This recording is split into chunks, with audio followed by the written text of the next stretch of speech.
Nicholas King, the hero of the moment, facing off against the last remaining non-reclamation deck in Gnome Zimet in Ban Ramp. So who you got? I mean, I feel like I should give you Nicholas King. You never stop believing in him, Emma. So I guess I'm on Camp Zimet over here. And it looks like a great start for Nicholas King, though. Opt into Grosspower, into Uro, good mana, lots of land drops, good card selection, too. Right, it's really just the recipe for success here, having a ton of ways to just actually develop onto the battlefield early and leverage early mana advantages. And meanwhile, for Zimet, we see a little bit of the clunkiness that can afflict the band deck sometimes, where, that Elspeth Conquers Death, that Hydrocrisis, it looks kind of remote at this point. It's far out of reach. A kind of a slow start, the mana's not great, so he may grudgingly keep, but I would not have been shocked to see a mulligan there either. Yeah, I can see it going either way. The big thing that hand is missing is just untapped sources of mana, and with 27 other lands in the deck and a scry land, it's hard to feel like you're not going to hit. And Gnome quickly scries a card to the top, so I imagine that will be that crucial untapped third land there. And yeah, Breeding Pool off the top there for Gnome. And for Nicholas King, he can opt end a turn, and there is a window here with Gnome slow start where if King can find a reclamation or find a way to really capitalize on the tempo advantage, then he could be getting off to an early lead. Well, how do you feel about a Shark Typhoon? I don't hate it. It's I think it's going to take a little bit more time to develop first. Maybe play an Uro, play something else, and then you cycle that for 4 or for 5 in the mid game, and that's where you really wrest control back from Zimet. Sure, I think that's a fair point. Absolutely. We see him thinking a little bit about it, though. I'd be surprised to see it go to the bottom, but maybe King is really taking aggressive lines here. Yeah, I could see King just trying to lean more into just the absolutely backbreaking starts with a Wilderness Reclamation or something to that effect. I personally like these Typhoon effects just as ways to pressure something like an early Teferi or a Nissa, but I can really see it going both ways. We see tough headwinds here, the shark flying back and forth across the screen. Right now it seems to be on the top, but okay, he does keep the Shark Typhoon. To thin a land from the deck with Fable Passage before casting out Uro. Right, this is a hand where if you can avoid drawing more lands, you would love that. And honestly, between the Opt and the Growth Spiral, the Fable Passage, maybe the Shark Typhoon, Uro might just escape before too long here. No, yeah, it is going to be coming back from the graveyard fairly quickly, but against a deck like Bant that has these Elspeth Conquers Deaths, you have to know it's not long for this world. Yeah, if anything, that might almost be the bait, where you force Zimet to deal with that so that you can stick your Reclamation or the card that you truly care about. Right. And here's Breeding Pool. Going for Teferi, the marquee card in this matchup, is going to resolve for Zimet, but King not too reliant on Reclamation shenanigans just yet, so it's not actually going to cramp his style too much. The big thing that King needs here is a way to actually just pressure this Teferi. Next turn, Zimet's threatening to just start developing flyers in Brazen Bar or a Hydroid Crisis, or even just cycling Shark Typhoon to find lands and protect this Teferi. Absolutely. So we're choosing exactly which Growth Spiral effect to lead on here. Growth Spiral itself, or do we want to lead with Uro instead? And a lot of the reason that King is not Shark Typhooning is because it would not kill the Teferi. Yeah, you really want to one-shot that if at all possible. Exactly. And he does continue to find lands, maybe more than he'd like here, but with Shark Typhoon, hard to complain about making too many land drops. With a Shark Typhoon and a Castle of Antris on the battlefield, you've got to feel good about getting some mana development in. And Ketria Triome enters the battlefield, so instead of being Flood Insurance, he decides to just get that land in play now, guarantee himself that he's going to have the ability to make a 6/6 Shark on Zimet's next end step. Be the Flood. That's the only way. You have to embrace it. To beat the Flood, you have to become the Flood? Exactly. Not much fighting going on for Zimet, although he does finally find his 4th land. His 4th to 7 for Nicholas King, and that is, if you want an easy heuristic to decide who's ahead in the matchup, that is it. However, right now, if Zimet gets a chance to deploy Brazen Bar and Hydrocrisis and 2 Elspeth Conquers Death, he has the heavy hitters rolled up, and so King knows he has to get this game over with as quickly as possible. Right, this is something that we came up on earlier during King's quarterfinals match, where he was down a ton of cards in hand, but was very far ahead in terms of mana on the battlefield, or land development rather, but without any way to really pressure Gnome's life total, and Gnome at 21, he really just needs to make something happen here. There is Expansion Explosion, which there is a window now to just fire that off for a few cards if you were so inclined. You could just draw the 4 here, and I wouldn't fault someone for taking that line. It feels like this is still in the early stages of the game. The thing that you're the most afraid of at this point is Gnome finding a copy of Nissa in a 5th land. We know that Gnome doesn't have those, but in King's Seat, you don't know what land light hand it was that Gnome kept. Ordinarily, it would be very tempting, I think, to just pass the turn and make a gigantic shark.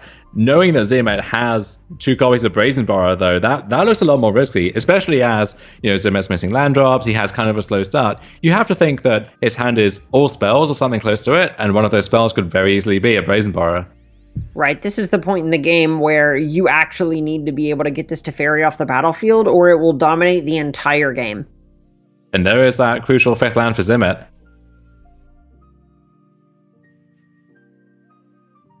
And he has a lot of choices for what he wants to do with it here. Well, King's gonna get to know that there isn't a copy of Nissa coming. Yeah, I had to think that one would have been deployed pretty quick. And we're just waiting for our players to stream this again via Discord. So we'll cut back to us while that's going on, take a brief lull in the action there. So that game so far, we've seen that dynamic play out a few times where one player has a growth spiral, they have the Uro, they get out far ahead, but don't really have the things to slam the door shut, and the opponent finds a way to just creak that door back open if given enough time. Yeah, I think that's the kind of situation where if you were able to get that far ahead, you need to make sure that you're just prioritizing your mana investment onto the battlefield each turn. Even if it's something like exploding onto the Teferi, I think I really would have liked to have seen something like that to have it in shooting range. Yeah, and so technical issues resolved, and we're returning to the scene of the crime, where it looks like what has happened is we have made a large shark, and that's going to attempt to assassinate the Teferi, but petty theft via Brazen Borrower going to put a fault in that plan. Bright side for King is these couple of blast zones are looking to make quick work of Teferi and Brazen Borrower if need be.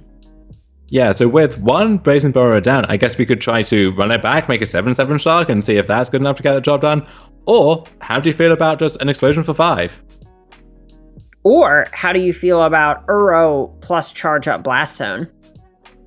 Hey, I'm perfectly fine with that too. And this works out kind of nicely, yeah. If you can get that Blast Zone up to 3, then you can kind of put the ball back in Zimet's court, right? If he loses that to Ferry, suddenly all bets are off, and you can set up some big Wilderness Reclamation turn, or at least threaten to do something. And the expensive sorceries in this Bant Ram deck are not well set up to play that kind of reactive game. And outside of a couple of Aether Gusts in Gnome's deck, King knows that if he can assemble a Wilderness Reclamation and a Colossal Explosion, it's going to resolve. So it may just be that he's prioritizing using this explosion to slam the door shut rather than just playing it as a value card. Yeah, you don't need to cast a game-winning explosion for 16 or some gigantic number. You can just use it as a very expensive refill, a way to kind of put the game in your favor, even if it's not automatically winning the game on the spot in some gigantic flurry of cards. And it is early enough in the game that it feels like King is still feeling that one out. And there is Aethergust, so that might allow Zimet to play multiple spells in a turn, deal with that Uro, and follow up with something else at the same time. Oh, unbelievable. And even his own Uro, I think, has to be getting close to escaping now. Yeah, at this point, enough cards have begun to trade, growth powers resolving and the like, that it's got to be in shooting range. There is an interesting dance with King's Blast Zones, where you want to take that up to 3 to attack the Teferi, but then you don't want to risk blowing up your own Uro, but then once your own Uro gets gusted and Zimet has his own, then the Blast Zone gets it all. So an interesting dance there, but that's going to change as King's Uro gets bounced back to his hand with the Teferi, and Temple Garden shocked in for Zimet, so we'll see what he decides to follow up with here. And this is an opportunity, if Zimet goes for that copy of Uro, for King to, say, rip a Wilderness Reclamation and maybe just swing this game back. And an important pickup for King in Negate, which right now is blanked by that Teferi, but if Blasting can force it off the board, or if there's a chance of seeking out a play somehow, then that Negate can counter it on the way back down, or counter whatever the big follow-up is from Zimet. Right, and on one point, you kind of think, oh, this Negate's dead, there's a Teferi in play, but King likely isn't winning a game that Teferi is on the battlefield the whole time, so that Negate is likely going to play a very crucial role in a later turn. It's just a piece in the several turns long puzzle that we've seen King playing towards this game. And this is a big part of why you see Blast Zone become a staple in Team of Reclamation, despite the awkward effect it has on your mana base sometimes, where not only does it clean up a lot of stuff against the aggro decks. If you face against Ragdoll Sacrifice, you hit a Gutter Bones and an Oven and a Cat all at the same time, but then against a deck like this, it is a slow but a definitive answer to Teferi Time Raveler. Yeah, it's something that can't really be interacted with by a bunch of decks, and without something like Sublime Epiphany, it's just going to do what you want it to do, even if it isn't particularly efficient. 4/4 Shark here, and we'll see. Okay, so this does go out the Teferi, and Zimet can try and ambush it with his own Shark of equal size. And you have to wonder if Zimet's going to just try to chump block it here and plan to minus Teferi next turn, or if he's going to take the Aether Gust shields down. And if Zimet taps out, once again, we can revisit that explosion, and the value of X there is steadily creeping up. We're getting into draw 6, draw 7 cards territory. Right, this is a spot where you're happy to kill a Teferi and just get a one-sided Wheel of Fortune. Absolutely. Although even if that isn't how this plays out, I think that's okay for King too. If he can pass a turn, blow up a Blast in on 3, Zimet's end step, and then untap, he has the Negate now to either force something through or to counter one of Zimet's key follow-ups. He can attempt an Uro escape, so a lot of good options for him too. And this is interesting from Zimet. We're going to see him just make a 1/1 Shark to chump block the larger Shark for a turn here. Right, and this is to make sure that Aether Gust is up at all times to prevent King from having some absurd sequence of Wilderness Reclamation into X into Y. Are we doing it? Ooh. Okay.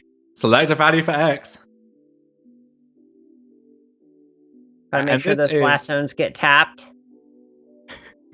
Yeah, after the events of the past few rounds, we got to make sure the auto tapper is behaving itself properly here. And this is exactly why we saw Zimet leave up that copy of Aether Gust. Yeah, and we're going for a slightly smaller explosion so that once the Teferi is off the board, we can hold up the Negate on the same turn. This also plays around Mystical Dispute. It does, crucially. Yeah, the one Mystical Dispute. And Aether Gust is going to give King essentially the same choice next turn. And I imagine we're going to see that explosion go right back on top of the deck. And now that the Negate is offline for a turn, we can just cycle this Uro out from our hand. You've got to be happy just going ahead, deploying that, getting your Steam Vents out on the battlefield, and continuing to develop your battlefield as best you can. For sure. And it is weird to say, but Zimet doesn't really have that many good follow-ups here. I guess the second Aether Gust can just repeat the last turn all over again. But Elspeth Gunker's Death, not doing much on this board. And he's going to be a little bit gun-shy about tapping out for a large Hydro Crisis. Well, how do you feel about escaping an Uro and holding up Aether Gust? I feel just fine about that. Yeah, that's got to be a great play that Gnome feels great about. It can start applying some pressure while also just answering the card that Gnome knows King kept on top. It does, to some extent, walk into the Blast Zone, but then you force King to use that on your own terms, and then once he does, you're not too far away from just escaping that Uro back again. And this has got to be reaching the point where Gnome is happy to just go ahead and just force King's hand with that Blast Zone. Oh, we're tapping out here. We're going big. We're making a large Hydro Crisis. And now... Okay, so this is... Yeah, we're exploding Teferi, holding up Negate, it looks like. And even with that... taking some mana out of the equation, this is still a large explosion for Nicholas King. Yeah, so this is going to be for 5, and with just 2 lands, Here, it would allow escaping an Uro and holding up negate, correct? Oh, there's Wilderness Reclamation. Oh my goodness. Wow. That's a start. Yeah, so Zimet's going to try and fight back with Elspeth Conquer's Death or Teferi, and with an untapped 8th land, he can actually play both of those in the same turn. So he's going to win out on that exchange, and that explosion, kind of a miss otherwise for King.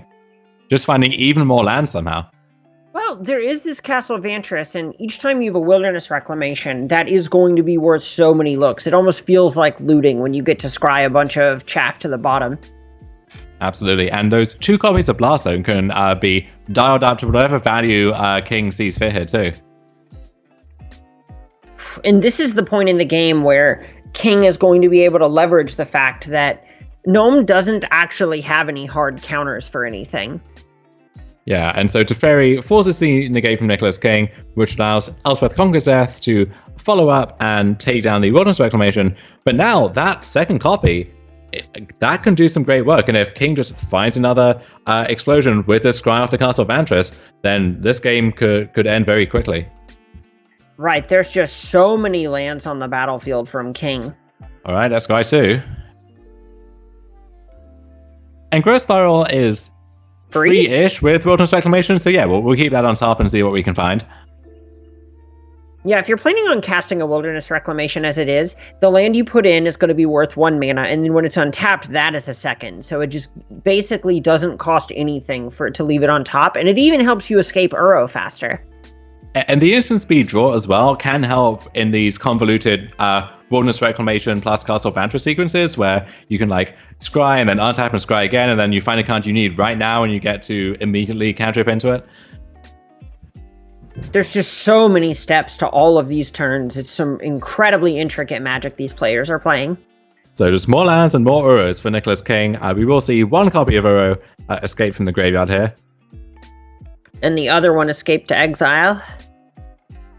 Yes, indeed. And maybe even the third one, escaping onto the battlefield from the hand and then meeting a swift and untimely fate. You can see the pause. You don't want a legend rule keeping the wrong one on the battlefield. Really have to be careful with the arena interface on this one. Right, the animation does not do you any favors. Absolutely not.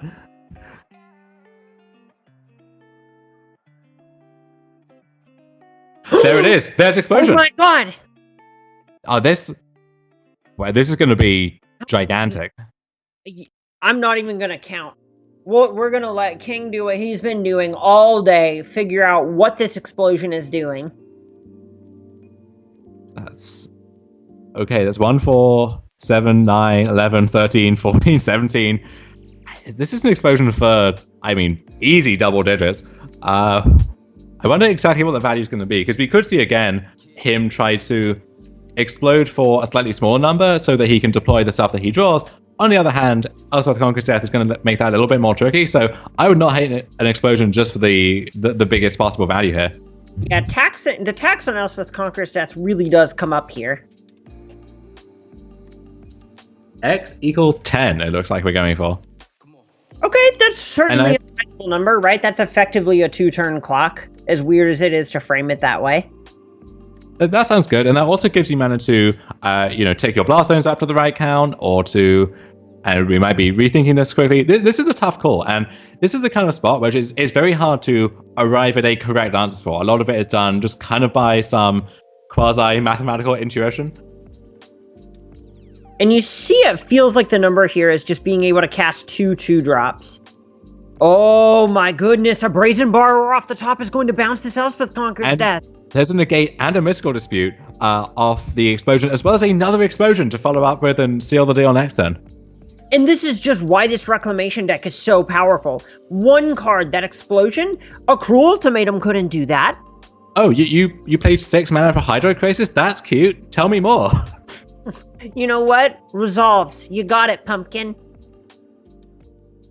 And negate is going to trade with Elspeth Conquer's Death and most of Zimet's mana on this turn. And this is why bouncing that Elspeth Conquer's Death with Brazen Bar isn't that bad. When Gnome has so many cards in hand, you can assume that he can't cast all of them before you're planning to just kill him. Exactly, and Mystical Dispute can attack the Uro here, and we're going to untap, and I imagine at this point we could deal lethal damage and deck Gnome with the explosion at the same time. Who's to say, really? The world is Nicholas King's oyster during this game.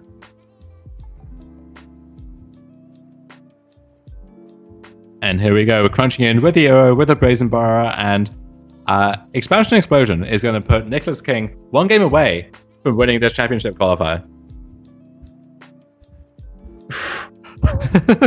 Make sure you don't accidentally deck yourself here. That would not be a good way to go. But this is a good way to go. And you let him draw 20. And look at that giant spiral of cards filling up Noam Zimet's hand. The ultimate photo finish. And you see there, Ultimate Guard, one of our sponsors, supporting us throughout the broadcast here. You can check out all of their products at ultimateguard.com. Pick up your katana sleeves, pick up your deck boxes, whatever you need for your gaming supplies. And for our two players here, they know what their sideboarding is for their matchup at this point. They are heavily practicing this. So before they zoom through that, what can we discern about what they're doing? This is the kind of game where we're going to see King likely diversify his threats a little bit just to try and be a little bit more adequate at pressuring the likes of Teferi, making sure that you can actually send damage in that direction and not be colded by it as hard is one of the most important things you can do from the Team of Reclamation side of this. And we see Zimet has access to a third Brazen Borrower, the other 3 Mystical Disputes, and also 3 copies of Dobin Veto. So if he wants to play that flash style of game, he's perfectly set up to do that. And for Nicholas King, he does have Nightpack Ambusher, the classic pivot card for this matchup, 2 copies of Spectral Sailor, and 2 Brazen Borrower of his own, as well as 2 Negate. So this could turn into essentially a flash mirror here. You're de-emphasizing some of the big flashy finishes for both sides. And something I would expect from the Bant Ramp side of things, in Gnome in particular, is something that we've seen is not always leaning into too many copies of counterspells and wanting to make sure that you can respect this sort of flash plan while still being able to go over the top of what King is bringing to the table. Yeah, we see a copy of Aethergust currently on the bench over there. The Mystical Disputes, I imagine, will come in some number, but there are so many good cards for both sides that not all of them can make it into these starting 6s. Right. You know, when we see a Dobin's Veto go back to Zimet's sideboard here, and that's because you don't want to just die to an Uro in a Nightpack Ambusher while staring at a glorified Negate in your hand. Interestingly, we saw a Dream Trawler in Zimet's deck there, and that's a card which you look at it and you think, okay, it's 6 mana, sorcery speed, walks into Mystical Dispute. How realistic is it that you're going to get to resolve that? And on top of that, by that point in the game, is that actually going to bust through a Shark Typhoon? But on the other hand, that does give you a kind of game plan which, if you can stick it and resolve it, it can run away with the game by itself. Exactly. It is a very high risk, high reward type of card. And 2 lackluster opening hands here, and a third for Nicholas King, who may feel priced into keeping this. You really don't want to go to 4 here, but you don't want to keep this hand either. What are the odds we just see him put a copy of Nightpack Ambusher and a Shark Typhoon on the bottom and call it a day? Yeah, and at that point, you draw a Catria Triome, you draw a Breeding Pool. You're not in too bad of a spot. You draw an Expansion Explosion. That's not what the doctor ordered. You're not. You don't love to see it. We'll see. King is not ready to give this tournament up yet. I would expect a green source into another land peeled right off the top from here. Oh, we're going to play a full game of Magic here. I don't know how fulfilling that game is going to be. We do see the second land, admittedly just another blue source. But yeah, King's going to fight this one till the bitter end. And let's see if the Teferi gets slammed on 3. It wouldn't shock me here. Zimet cannot really hold back to build towards his own Mystical Dispute just yet, and you want to get to the point where you're slamming Nissa into another threat, turn after turn after turn. So it might make sense just to burn that dispute now and get it out of the way. I also feel like the biggest question, if you're on Zimet's side, is if you just want to develop this Brazen Borrower instead to put the onus of action back on King. Oh, and crucially, a third land and a second Mystical Dispute for King, who now actually seems a lot more competitive in this game than he did 15 seconds ago. And this is something that's so attractive about Mystical Dispute in particular, is just that it is so mana efficient and it helps you actually hang in these low resource games. And Zimet flashes in that 3-1 Brazen Borrower as a tempo play, trying to get his beat down on, while King is having trouble getting his draw together. But that second copy of Star Typhoon, if he gets a chance, is going to play really nicely against that 3-1 flyer. I would have certainly expect it to come down on the end step if Zimet doesn't do something like Slam Teferi here. Yeah, and if you didn't want to play Teferi last turn, the calculus hasn't really changed. But then again, it is the same thing. If you want the dispute out of the way so that you can resolve one of those 2 copies of Nissa. But no, Zimet showing a lot of caution here. No, just really saying, I'm ahead on the battlefield. You show me what this game is about.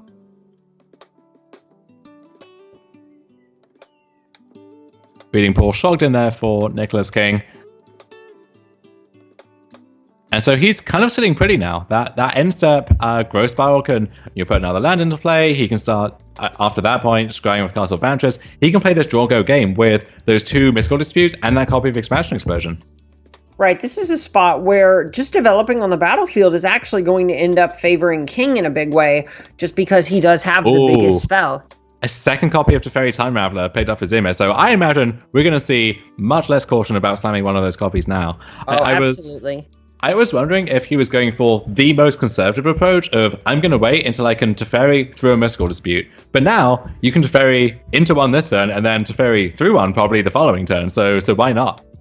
Oh yeah, at this point, there really is just not much risk to slamming it, and you get to know for sure if the shields are down in the case that they are. So 1 dispute down. And Zimet going to pretend like he has something to, he's realizing that, oh no, Nicholas King has 3 mana of his own. I couldn't possibly dispute back. And that's the nice thing about things like Growth Spiral and Opt, is they actually just give you the arena priority automatically. Yes. So those timing tells do not alter the game as much as they might otherwise.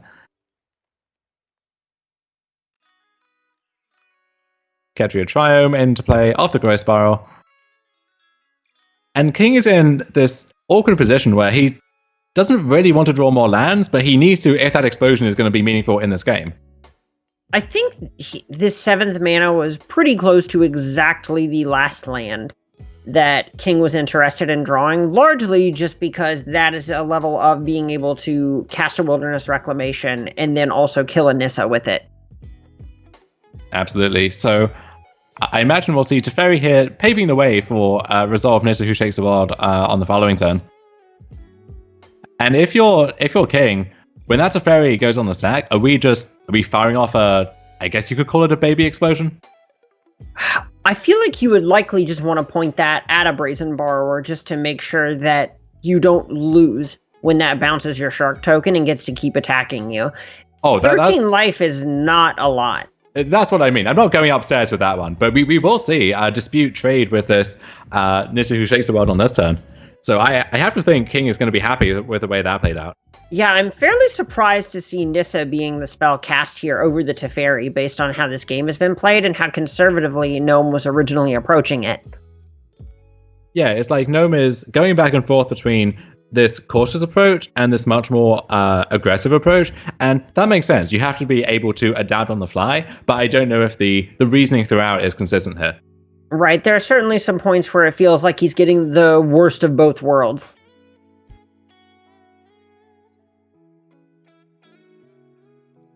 And a land here will let Zimet just deploy both of his Planeswalkers on this turn, regardless of anything else that happens. But I have to say, so Zimet's going to lead on to Fairy Time Raveler. In response, we're going to explode that Brazen Borrower for 4. And then Zimet will get to take Nissa, but if King has a full hand after that point, he might have the tools to get back in it. So now that there's a Blast Zone in the mix, I can actually see a strong argument for not firing off Explosion and just charging it up to 3 to tag the Teferi and the Borrower here. I don't hate that. I guess there is an argument then that you take 6 on this turn, and then you're taking 6 again on the following turn, and you just might not have time to get back in it after that point. Yeah, it's just such a tough squeeze, right? Teferi, Time Raveler, and Nissa are the marquee cards of this Bant control deck, or this Bant ramp deck. A lot of times it feels like it's Elspeth Conqueror's Death, but ultimately it's Nissa and Teferi that are doing the heavy hitting. And this is where King would love to have an Uro parked in that graveyard to escape, just to get some crucial life back and maybe stabilize the board. But as it stands, Zimet knows he can go on the offensive, and it is very likely to work. Oof. And another Shockland there, definitely not what King needed. And hovering over that concede button, he will go to a game 3 here. And if you're watching this at home, you can save 10% at checkout if you want to get a nice deluxe gaming chair from Carnox.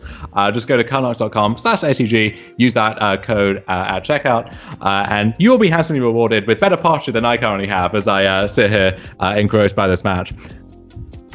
Honestly, the worst part of not having live shows anymore is that my chair is worse than a Carnox chair, and I'm a cheapskate. And the best part of these live shows for Craig is that Brian can't lower his Carnox gaming chair anymore while he's not paying attention. So he's, unless his wife is pulling the same tricks, I think he's safe from that one. Oh, I wonder if I could send her a message and make that happen. That would be truly incredible. Don't set up your conspiracies on air. That's that's not best practices. But we're going to see some minor adjustments in sideboarding here. Nicholas King going into this third and final game for all the marbles has to ask what he wants this configuration to be like. We see a fairly common thing here: shaving a copy of Wilderness Reclamation, shaving a copy of Expansion Explosion. You don't really want to draw 2 copies of either of those until the time is right to put them together. Exactly. It feels in a lot of cases like that's your 1-2 punch to slam the door shut, but they are not that great when you're still kind of fighting fights in the mid game. Nicholas King, I think he's taking another mulligan here. Okay, Ooh, all right. This is a hand. We can play Magic with this hand. I like it. Yeah. And then from Gnome's side, there's that Dream Trawler, which you can imagine situations where it's good, but this is not one of them. In your opening hand in an otherwise pretty clunky 7. But Zimet's going to keep. He likes it. Or is he? Right. Okay. Maybe rethinking this. This is a tough one. Before, when you could just have any land and had perfect mana, or perfect colors rather, I think it was an easy sell to keep a riskier one. But here, when you're short green sources in a matchup that's completely dictated by mana advantages, this is a tough keep. Yeah, I think you have to be disciplined and send it back, and to his credit, he does. And this one, a little better. We got some early interaction, and we do actually have a green source, and those temples can maybe find us some other stuff to do as well. Right, I think this hand is the pieces, especially on the draw where you're going to have access to that extra bit of material over King. I like this keep much better, and this is exactly why I like throwing back the first hand, is being down a card doesn't really impact how much better this hand is. Yeah, so 6 cards for each player here, but we will get to see what hopefully will be a competitive game to close out this third championship qualifier. And King will take the opportunity, play the Growth Spiral now, ahead of a Mystical Dispute. Ooh, or ahead of a Veto. Yeah, Domin's Veto, a great pickup there for Zimet. Yeah, just actually having ways to interact with things early now is huge for Gnome. Having a pair of just that Aether Gust and the Veto to bridge to this Nissa. Yeah, and Art and Growth Spiral giving some great filtering there for King, and also getting him to the point where if he can pass a turn with 5 mana up, Zimet is again in that bind of, do I run into some obvious interaction, or do I let King just activate Castle Phantom on my end step and develop his board even further? And Spectral Sailor, actually a great pickup for exactly situations like this. And so now I think the question is, are we okay? We're getting aggro. We're giving him the business. Or are we? Oh no, okay, it's business. 3-1 flyer, let's go. And this is what I mean about saying that this matchup plays so much at instant speed, where this was Zimet's third end step, and King had 3 different spells he could deploy, and I think there were actually good arguments for any combination of them. Right, and it's just so transformational what this Team of Reclamation deck can do when you board out some of your more expensive clunky spells and just optimize your mana efficiency. And I like not leaning on the Petty Theft, keeping that in reserve there, where what are you really hoping to bounce? Like something like a Nissa, okay, you send that back to the hand for the turn, but it's already done a bit of damage and it's likely to keep doing more when it comes back down. I like just applying pressure, force Zimet to play into your interaction and hope that you can close out the game that way. Right, this is the kind of spot where playing an early copy of Brazen Borrower is going to just position you so much better against something like a Teferi Time Raveler on a later turn. Yeah, and leading with the Sailor now, playing around a Mystical Dispute, and then following up with the Growth Spiral. So good sequencing there from King. It's late in the day, but we have to keep things tight here. And Wilderness Reclamation, I don't think he's going to attempt that right now, but that's the kind of card which, 3 or 4 turns down the line, Zimet taps out for something, you counter it, and then you find a turn to slam that, and that can go off not just in general, but with that Spectral Sailor and that castle in particular. Ooh, and a Shark Typhoon off the top for Gnome is actually so good against King's plan here. Yeah, I wonder if Zimet passes now with 5 mana up. I don't think we're going to see that Spectral Sailor attacking. It feels so risky in case it is a Typhoon, but maybe you think, if he has a Typhoon, he has it. I have to take that risk. Shave Eternal. Wow. Oh okay. My god, this is so aggressive. King must be licking his chops right now, salivating at this. Gets to negate the Nissa, untap, crunching for 4, play the Reclamation. And have Reclamation Spectral Sailor with 6 lands? That's 2 extra cards. Yeah, he gets to play this Triumph too. We're floating 2 mana, we're drawing another card. Maybe the math works out better where you get to cycle the Triumph instead. But either way, a great position for King to be in.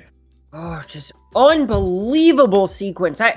That is going to be the turn to look at here, where it's so hard to tell if Gnome should have actually cast that Nissa there or kept that reactive posture and then leaned into having Shark Typhoon eat one of these threats. Absolutely. So we're going to float some mana, draw a card here with Spectral Sailor, and at this point, there are so many cards for King that would really put him so far ahead. Breeding Pool, not one of them. Oh. But now there are so many different things that the Gnome needs to be able to answer. But again here, so let's say Zimet just plays that Plains, passes the turn. King knows what the deal is at that point. Okay, he just sits back, he draws a card with Spectral Sailor, he untaps, he plays another land, he goes to his end step, he floats a bunch of mana, he draws 2 more cards, has all of his lands untapped still, passes the turn again. That's not a winning position for Zimet. Right, now he just needs to play into things, needs to make stuff happen, and because it was a breeding pool that came off the top for King, it's gonna work out. Yeah. And Seven's not much life either, though. Oh. I love the way that King has played this game so far. Yeah, just jamming that early Brazen Borrower is looking like it's gonna pay off if you can just find something to seal the deal. And think how different this dynamic might have been if that Brazen Borrower had still been in hand, hadn't got those 3 or 6 points of damage in. This could be a different game, potentially. Oh, absolutely. And now it's just up to King to answer the Uro, that Shark Typhoon, and get across the finish line. Getting aggressive is what got King into this position. It paid off in the quarterfinals, and it feels like it's going to pay off here in the finals. So the Temple Garden will attack Nicholas King down to 15. And yeah, we're moving to the end step. We're activating Spectral Sailor.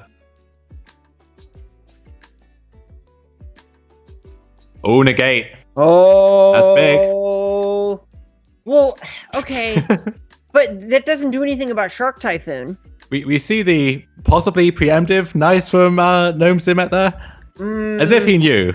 As if he knew. So I wonder what King goes for now. Okay, he does attack with the Spectral Sailor. But this works out. It's not great because now the Spectral Sailor gets eaten. So this is maybe rough. Now we're gonna have to see Gnome choose between gusting this Reclamation or trying to gobble up one of these creatures with a Shark Typhoon. And as low as Gnome's life is, I'm not confident you can't try to eat the Brazen Borrower.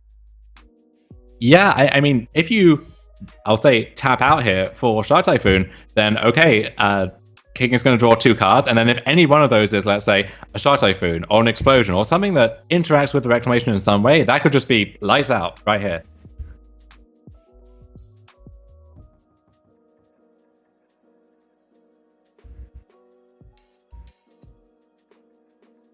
Okay, so here is a 2/2 Shark, conveniently sized to eat up Spectral Sailor.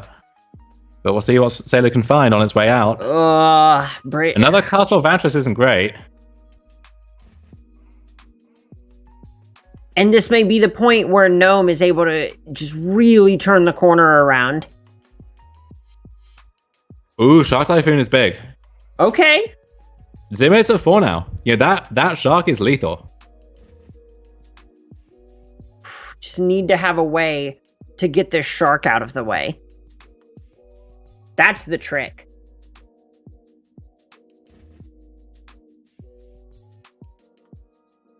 And Uro escaping here off 2 lands thanks to Nizza who shakes the world. Luckily, not quite escaping yet. No, I don't believe. No, this is still just in chains. Right. This is just 3 life and a land and a card. And that and a sacrifice is potentially very valuable here. But Zimet already tapping pretty low here. Only 6 mana between the Temple Garden, Breeding Pool, and the 2 other lands. So, but look at that Hydroid Crisis that just came off the top. Oof. I think that's a lot. That's big. That's so big. Yeah, but Zimet has so many choices now. Like, does he go for a 4-size Crisis? Does he go for a smaller Crisis and try and hold up Veto or Gust? This is a pivotal choice potentially. Right. From this position, you have to think you're in decent shape, but this could slip through your fingers on this specific turn. Anything from a 4/4 to a 6/6 here would be completely understandable for this Crisis. I imagine we're just going to see a 4/4 copy of Hydroid Crisis. And I'd like to see the Shark from Shark Typhoon stay back here just to ensure against any surprise attacks. And yeah, it looks like we're seeing just the 2 Vigilant lands coming in, putting Nicholas King down to 7 and leaving him... actually... But what if we block the Ketria Triumph? What if we block the Ketria Triumph? Yeah, could just cycle the Shark Typhoon, which is going to eat some of that mana. I'm in. Let's do it. But no, King is just going to go ahead, offer his life total as a resource, and play it safe, and not just fold to a Teferi Time Raveler here. Yeah, I think Teferi would put you in maybe a tough position regardless, but you could make it 4/4 Shark, eat the one of the 3/3 lands, and then have mana open for negate, and that kind of hedges you against that worst case scenario. But then you're bad against Shark Typhoon? Yeah, I mean... You're bad against something either. I think this is just the safest way to go about it, even if you are giving that extra couple of mana to Gnome. If you're expecting to try and weave through the interactive spells that these Bant decks have, I think waiting until the end step may be the way. Yeah, I think Shark Typhoon is going to be a problem here if Zimet uses it judiciously. But yeah, that Hydro Crisis, another line of valuable defense here. And it's a small Crisis. This is a situation where Gnome wants to make sure that Veto is up, Gust is up, everything is available. Yeah, shields are up, turtling up behind Dovin's Veto and Aether Gust. And Negate can deal with a Gust, can't deal with a Veto.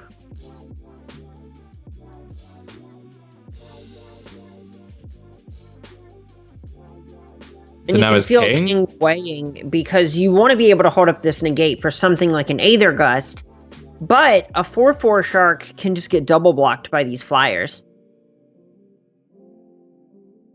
Yeah, I think we do have to go big here. We see a 6/6 Shark. Ketria Triumph, not the draw he's looking for. Really needs to find something like an expansion. Uro. Yeah, Uro might help in terms of stabilizing this board, though. Uro's certainly close. We know that King had a bunch of those early development spells, i.e. growth spirals, that now can fuel Uro coming right back. Yeah, so we'll lead off with that here, try and gain some information.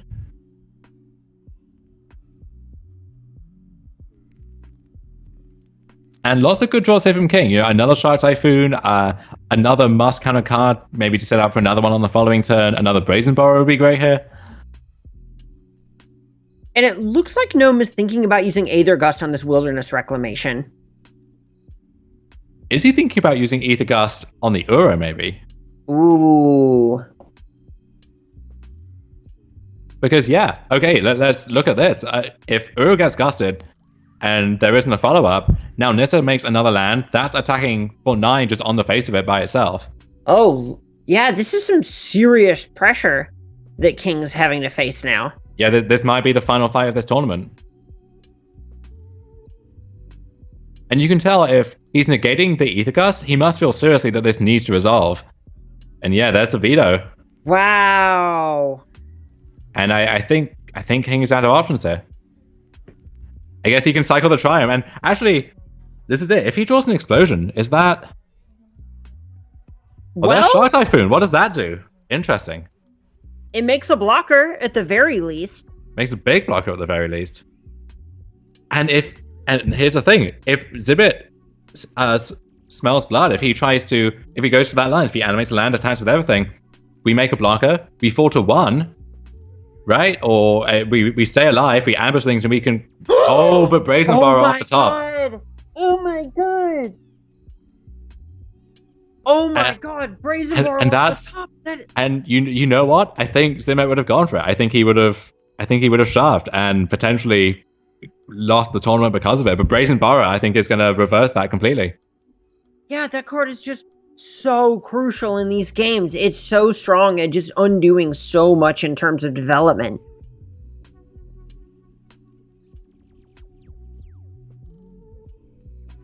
We'll cycle the Triome as the first order of proceedings here on what could be the final 10 of this tournament.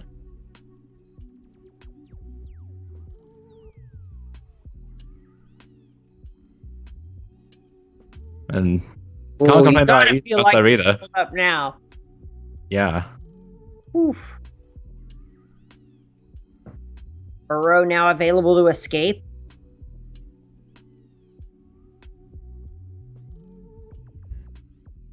Prematurely called King's demise twice already in this tournament, but it's really hard not to feel like the writing's on the wall for him here. And my impression, so we cycle Shark Typhoon, we make a shark gets bounced by Petty Theft, and then we can block 2 things. We block a flyer, we block a 3/3 land, and we take 8. Oh my gosh. That's so much. I mean, it's just enough.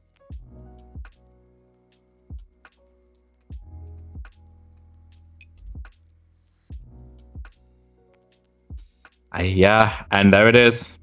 Petty Theft on the Shark, and now I don't know what Zimet could have, or I don't know what King would have that could stop Zimet from attacking for lethal here. Oh my gosh.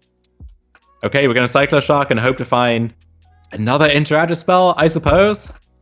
Well, we know it's an Uro on top. I think we just had to do it in response to the Petty Theft after scrying the Uro to the bottom and hoping to rip a Mystical Dispute or something. And even that's not a winning line. There it is. And there you have it. Your champion of the SCG Tour online